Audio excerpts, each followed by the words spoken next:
Ինչ լուծումներ է այսօր առաջարկում ժամանակակից գիտությունը, երբ երեխայի մոտ կա կասկած կամ հաստատվում է ուշադրության պակասի եւ հիպերակտիվության համախտանիշ։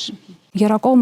համագործակցություն է անհրաժեշտ, գլխավոր դերերում վստահաբար ծնողները պիտի լինեն, որոնք որ պիտի որոշեն, որ երեխայի հետ ինչպիսի աշխատանք պիտի կատարվի, որը համակարգված է նաև մասնագետի կողմից։ Եթե երեխան դպրոցում է, ապա անպայման կիսվել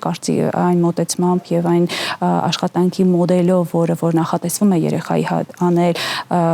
դպրոցի նեղ մասնագետների հետ, որովհետեւ իրենց գործառույթը այստեղ շատ կարեւոր է, եւ պարտադիր ուսուցչի հետ, որի հետ երեխան ամենօրյա սկզբունքով հանդիպում է։ Երկու իմ ամենասիրելի եւ նախապատվելի միջոցներն են երաժշտությունը, շախմատը, որը եւս ուղեղի աշխատանքին է ուղղված, բայց եթե մենք խոսում ենք նաեւ հիպերակտիվության մասին, այստեղ պիտի նշեմ, որ շատ հաճախ լսում ենք, որ ծնողները ասում են, տանենք որևէ սպորտի եւ երեխան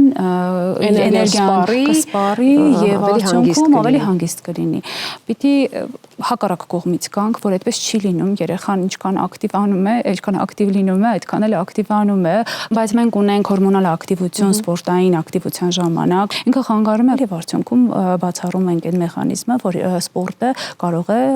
աջակցել։ Հաջորդիվ պիտի նշեմ, որ ռելաքսացիոն, ավելի մեղմող եւ հանգստացնող գործընթացներն է անհրաժեշտ